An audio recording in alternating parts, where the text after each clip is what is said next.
Bonsoir à tous, bienvenue dans votre émission La Réunion, on l'est là.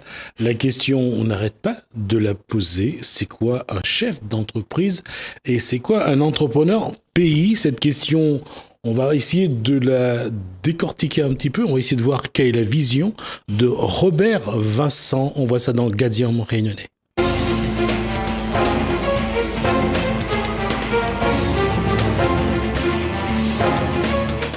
Bonsoir Robert Vincent. Bonsoir, JC. Vincent Robert, pardon, Robert Vincent. Pourquoi est-ce que j'ai dit Ça passe aussi. déjà ça change. Hein, non, Robert c'est le nom, Vincent c'est le prénom. Ça va? Très bien. Alors Très bien, merci. Pour un coach d'entreprise, faire une télé, ça fait quoi? C'est étonnant. Pourquoi? J'avoue que j'ai un peu le trac, mais sinon ça va.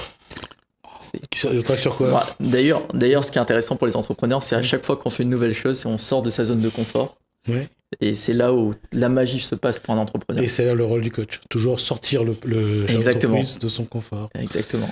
C'est quoi? Quelle est l'image pour Vincent Robert d'un chef d'entreprise? C'est quoi pour Vincent Robert un chef d'entreprise? Alors un chef d'entreprise pour moi, c'est déjà quelqu'un qui innove. Ça veut dire que quelqu'un qui a beaucoup d'idées à la fois, il a des millions d'idées, et un chef d'entreprise, c'est quelqu'un qui va le concrétiser. C'est-à-dire qu'il y a des gens qui vont continuer à avoir des idées et de rêver, et le chef d'entreprise, lui, va passer à l'action et concrétiser cette idée-là. Et du coup, à la fois, la concrétisation, c'est apporter de la valeur, surtout aider les autres, parce que quand on met en place un projet, il y a aussi ce côté où on crée notre propre projet, donc c'est pour nous un chef d'entreprise, mais aussi on crée ce projet pour apporter de la valeur aux autres. D'accord. Est-ce que vous voulez assister à Vincent Robert faisant son portrait? Pas mal, hein? Justement, parce que il faut aussi avoir cette âme-là, avoir cette vision des choses pour être un coach d'entreprise. Oui, c'est ça. Exact. Parce que un coach d'entreprise, c'est quoi? Bon, je dirais plus coach business parce que dans l'air du temps, ça fait vraiment stylé, on va dire. Mais un coach business, c'est quelqu'un qui va aider l'entrepreneur ou les chefs d'entreprise à sortir la tête de l'eau. Parce que souvent, quand on est chef d'entreprise, on est focalisé et on fonce tête baissée dans ses projets. Et un coach business, c'est quelqu'un qui va lui dire, écoute, regarde de manière plus globale, qu'est-ce que tu pourrais faire, qu'est-ce que tu pourrais améliorer, regarde là où tu pourrais te focaliser et améliorer tel process. L'élévation, la distanciation, avoir une vision globale, comprendre ce qui peut marcher, ce qui peut pas marcher, c'est ces éléments-là qu'il faut d'abord regarder. Oui, c'est ça. D'abord, on va faire une étude de l'entreprise, voir qu'est-ce qui fonctionne aujourd'hui, qu'est-ce qui ne fonctionne pas, ou qu'est-ce qui a fonctionné, qui ne fonctionne plus, et ensuite voir justement qu'est-ce qu'on pourrait améliorer par la suite. Si on revient je pense qu'aujourd'hui c'est vrai aussi pour certaines personnalités, certains caractères. On est focalisé sur un marché, on travaille, parce que travailler ça veut dire gagner de l'argent. Ça c'est l'aspect premier, je dirais, de quelqu'un qui crée une entreprise, c'est travailler, gagner de l'argent, travailler, gagner de l'argent. Mais le contexte a changé. Exactement. Moi, de plus en plus, ce que je réalise, parce que à une époque de ma vie, j'étais vraiment très focalisé sur l'argent, mais avec toutes les personnes, les mentors, les chefs d'entreprise que j'ai pu côtoyer en Europe, ceux qui ont eu le plus de réussite sont des personnes qui, eux, se focalisaient sur la valeur apportée au monde, et ensuite, cette valeur-là s'est transformée en une rémunération qui était équitable. Mais plus on va apporter de la valeur, mieux on va être payé. Si on se focalise sur l'argent, pour moi, c'est sûr qu'on va soit en perdre, soit en... Ça, c'est la stratégie. Se focaliser sur la valeur qu'on apporte au monde, ça donne, je pense, parce que on est censé être bienveillant, d'avoir de bonne qualité. Ouais. Ça donne envie de se motiver parce qu'on veut faire du bien aux autres, exactement, au monde. Et là, ça permet d'aller vers l'objectif qu'on se fixe finalement quelque part, de manière inconsciente ou pas. C'est ça. Et c'est pour ça d'ailleurs que de plus en plus, on va parler plus d'accomplissement personnel que de réussite. Il y a des gens qui ont beaucoup de réussite, qui ont la grosse voiture, la grosse maison, les voyages, tous les objets de luxe qu'ils désirent, mais ils sont pas forcément heureux parce qu'ils n'ont pas un accomplissement personnel. Et c'est là où il faut bien distinguer ces deux types de réussite-là. Et justement, quand on regarde ça, c'est-à-dire la vision qu'on doit avoir, il y a une chose quand même dans ce que vient de dire Vincent Robert, c'est que finalement, c'est d'abord l'affirmation de soi. Si on regarde la pyramide de Maslow, le dernier, une des dernières d'ailleurs étages, c'est l'affirmation de soi. Ouais. Et ça, c'est quelque chose que néglige souvent l'être humain, quel que soit qu'il soit salarié ou chef d'entreprise ou chômeur, c'est de ne pas voir qu'à un moment donné, il a besoin d'exister en tant que tel. Et cette distanciation, cette élévation, c'est de voir aussi au fond de soi ses valeurs. Exactement. Exactement. Et ben d'ailleurs, c'est ce qu'on voit de plus en plus avec la crise des Gilets jaunes. C'est, si je parle de ce sujet rapidement, c'est que les gens, ils ont besoin d'une estime d'eux-mêmes. Et comme de plus en plus, on est en train de l'écarter, là, ils se sont dit, ben, on va faire la grève continuellement jusqu'à temps que les gens puissent nous estimer à la valeur qu'on est réellement. Le coaching, en tout cas, c'est aussi une façon de, j'allais dire, d'encadrer un petit peu cette révolte de soi, de savoir à quel moment dire les choses, à quel moment les placer sur tel ou tel, un petit peu comme dans un casino, placé au bon endroit, savoir que ça peut marcher, enfin, que le numéro va sortir et que ça va rapporter. Aujourd'hui, qu'est-ce qui fait, j'allais dire, sans être méchant et sans surtout les critiquer, parce que je sais qu'on risque de les entendre, les chefs d'entreprise réunionnais, qu'est-ce qui fait un petit peu leur faiblesse? J'ai pas trouvé la bonne façon de formuler la question, donc je suis direct. Moi, de ce que j'ai pu identifier, surtout d'un regard extérieur, surtout venant d'Europe, et je m'exprime avec cette perception-là, c'est que les chefs d'entreprise réunionnais c'est difficile de le dire parce que même la question est difficile à formuler. J'estime que la réponse ne doit pas être simple non plus. Ils sont dans l'autosuffisance. C'est-à-dire que... Là, c'est gentil. Hein, j'attaque les serveurs, mais de ce que j'ai pu identifier, et selon ma perception, encore une fois, je reste selon ma perception, c'est qu'il y a un marché à La Réunion qui est vraiment top. Il y a un gros potentiel sur l'île de La Réunion et il y a énormément de valeur à apporter. Mais il y a aussi un marché, que ce soit dans l'océan Indien ou à l'étranger, qui est exploitable parce que les entrepreneurs au pays, les entrepreneurs à La Réunion ont un potentiel qui est juste hallucinant, que ce soit par leur mixité, leur culture, leur ouverture d'esprit. Sauf que le fait de juste rester cloisonné à une île, ça bloque un peu leur potentiel. Ce qui veut dire qu'aujourd'hui, il y a quand même plusieurs catégories de chefs d'entreprise. Il y a ceux qui restent dans leur façon de fonctionner, à la manière où on travaille, on gagne de l'argent et on reste dans son petit monde. Et puis, quand on regarde l'évolution de l'environnement, on crée du coworking, on crée des startups, on crée des réseaux sociaux, on travaille sur le net. Il y a comme le télétravail, il y a quand même des choses qui arrivent, hein. Faut pas croire que La Réunion... Oui, bien sûr. Non, il y a une évolution. Mais pour un coach de chef d'entreprise, parfois il faut quand même les bouger pour Exactement, ouais. Bah, d'ailleurs, il y a même quelques chiffres qui le montrent, c'est qu'il y a que 400 000 Réunionnais qui sont sur Facebook, alors qu'aujourd'hui, Facebook, c'est le meilleur moyen de connexion et surtout le plus simple qui existe dans le monde entier. Il y a près de 3-4 milliards de personnes sur Facebook. Et ces 3-4 milliards, c'est un potentiel client qui est juste hallucinant. Et on le voit aussi parce que c'est une association qui s'est créée de coachs, d'experts également, sur la zone océan Indien. En tout cas, ils vont un petit peu partout sur le continent africain. Il y a également, bien sûr, les échanges avec l'Inde, avec la Chine. Ouais. Il y a également la zone de la COI, la Commission de l'océan Indien, Seychelles, Madagascar, Maurice, Comores et Mayotte. Il y a cet environnement-là. En tout cas, je dirais que en termes de conseils, d'expertise, d'analyse et de propositions, de projets, c'est aujourd'hui un terrain de jeu pour les Réunionnais qui reste quand même très intéressant. Ouais, c'est sûr, vraiment sûr. Et comment justement sortir un petit peu de leur façon de faire, parce que on a l'impression qu'ils ont peur de quitter La Réunion, de sauter la mer. C'est un peu ça qui est un peu dommage peut-être. Bah déjà, ce serait C'est vrai qu'il y a des personnes qui, eux, prennent la décision de partir, de quitter La Réunion, comme je l'ai fait il y a 10 ans, pour s'ouvrir à d'autres activités. Ou sinon, il y a la possibilité également, grâce à Internet, de pouvoir juste sur YouTube. En plus, il y avait le salon des YouTubeurs, donc ça montre un peu cette nouvelle vision des nouveaux types d'entreprises qui peuvent exister, des nouveaux chefs d'entreprise qui peuvent exister. Et après, il y a des événements il y a un événement que j'organise le 1er de juin, justement pour sensibiliser les chefs d'entreprise de La Réunion sur les nouveaux moyens qui existent, les nouvelles industries qui permettent justement de s'émanciper et de... D'accord, j'ouvre une parenthèse, on aura l'occasion de vous accompagner en tout cas sur ce projet, on essaiera d'intervenir des chefs d'entreprise, on fera quelques échanges, quelques débats, voir un petit peu quelle est la façon de voir des chefs d'entreprise et voir un petit peu comment ils peuvent évoluer encore, si c'est possible, et voir aussi qu'est-ce que ça peut apporter au développement économique de la Réunion. Parce qu'encore une fois, il ne s'agit pas seulement de créer une entreprise, mais il s'agit de participer à l'évolution d'un territoire, et ça, c'est différent.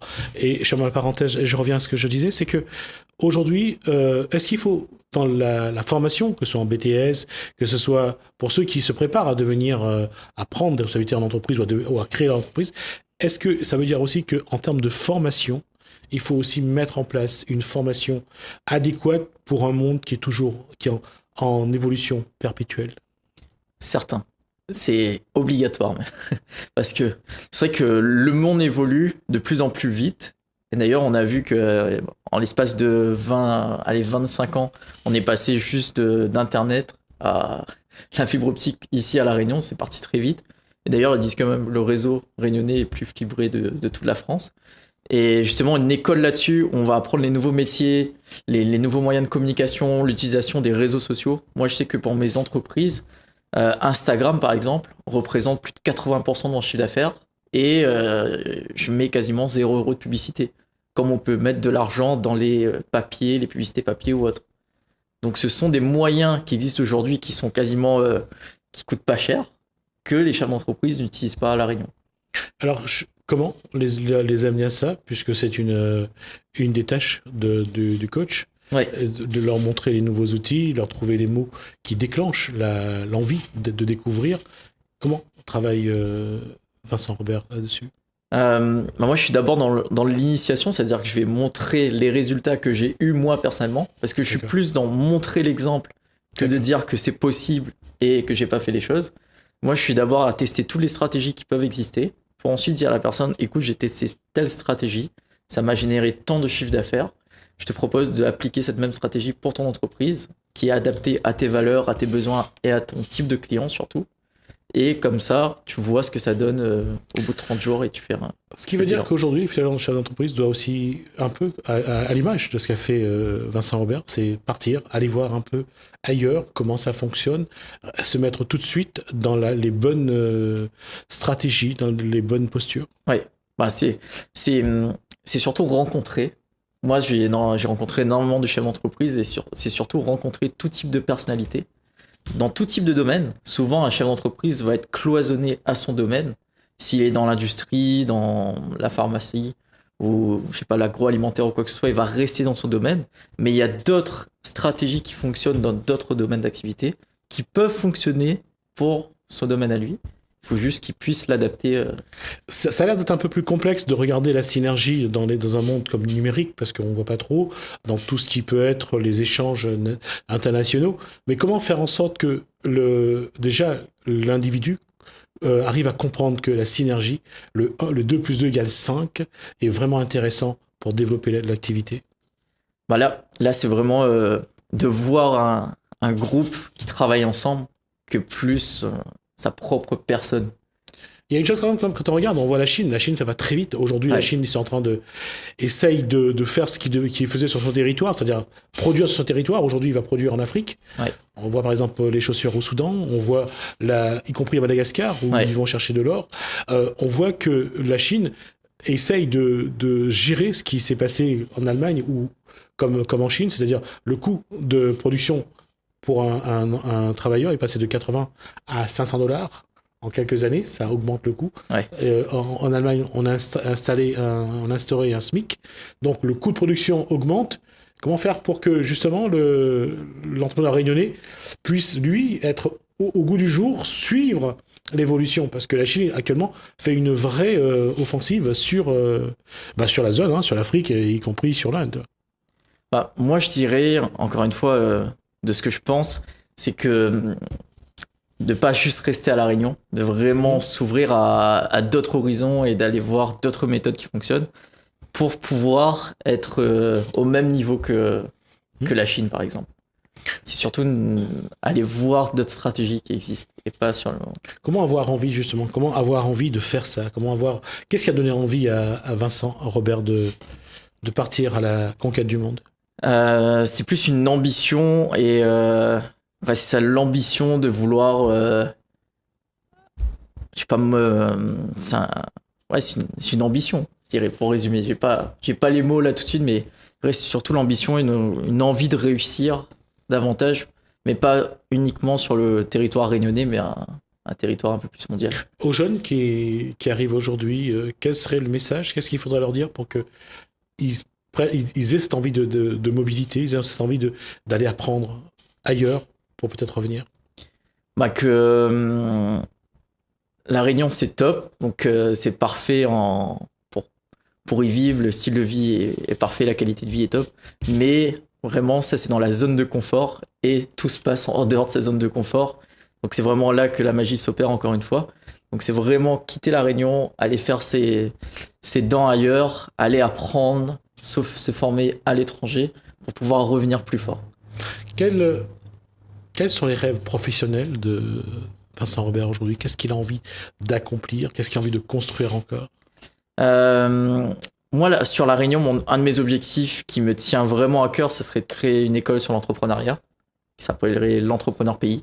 Donc une école qui formerait les jeunes entrepreneurs sur tous les domaines d'activité pour devenir youtubeurs, blogueurs, influenceurs, enfin tous ces nouveaux métiers qu'on n'apprend pas à l'école parce que on est conditionné à devenir salarié.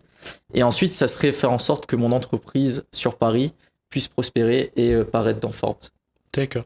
Et on va s'amuser quand même à ça, parce que je me suis dit que je vais quand même poser la question pour les gens qui connaissent un petit peu Vincent Robert. Quels sont les rêves personnels de Vincent Robert aujourd'hui? Qu'est-ce qu'il a envie de faire pour lui, pour la famille qu'il veut construire, pour sa famille, ses parents? Je veux dire, qu'est-ce qu'il a envie jusqu'où il a envie d'aller? Alors, un de mes rêves les plus forts, ce serait une certaine liberté. C'est-à-dire? Que ce soit financière, géographique ou mentale, ce serait de pouvoir être libre de faire ce que je veux en fait. Ce serait pas matériel, parce qu'avec le temps j'ai réalisé que matériel c'était pas le plus important et c'était pas ce qui allait me rendre le plus fier et le plus heureux de moi. Mais c'était vraiment une certaine liberté, ce sentiment de pouvoir faire ce que je veux. De prendre un billet par exemple demain et partir à New York. Cette forme de liberté, elle n'existe pas aujourd'hui? Elle existe, bien sûr, mais c'est pour ça que je considère aussi que j'ai atteint un de mes rêves, mais je dirais que on peut la pousser davantage. Parce que quand on parle de liberté, on le sait, enfin, c'est parfois très paradoxal quand on dit des choses. La liberté est sans doute la plus grande servitude, parce qu'on doit toujours respecter l'autre. Exactement. Et c'est ça qui est paradoxal, sans doute, non? C'est vrai, exactement. Et comment être libre dans un monde où la liberté est la première chose contrainte? Bah, je dirais déjà c'est de définir le mot liberté par rapport à soi-même, donc d'avoir sa propre définition, ça c'est le plus important. Et après bien sûr de pouvoir respecter l'autre et de respecter un peu les règles qu'impose la société, quoi. Sans pour autant se priver. Quand on parle de liberté, quand on regarde les procédures administratives, lorsqu'on veut créer une entreprise, quand on veut faire quelque chose, c'est un parcours de combattant, quoi. C'est à chaque fois. C'est sûr. Mais après, on a la liberté de pouvoir déléguer tout ça et se focaliser sur nos propres talents et ce qu'on sait le plus faire. Et c'est peut-être ça qui pose aussi les vrais problèmes. Je pense que Vincent Robert connaît un peu les systèmes ailleurs. Je veux dire, le système français est très contraint quand même. Oui. Mais par contre, il est très contraint. Mais par exemple, dernièrement, je regardais une interview de Xavier Niel, fondateur de Free, qui disait que la France, c'est le meilleur paradis fiscal pour les entrepreneurs. C'est-à-dire qu'au moment où on connaît les règles, on connaît toutes les procédures, il faut juste savoir jouer avec tout ça et on va rester légal, mais il faut juste savoir jouer avec ces règles-là. Et est-ce qu'il a dit que les textes peuvent changer et que quand ils ont besoin d'argent, le gouvernement bien sûr. Il met en place ce qu'il faut pour récupérer les sous? Bien sûr.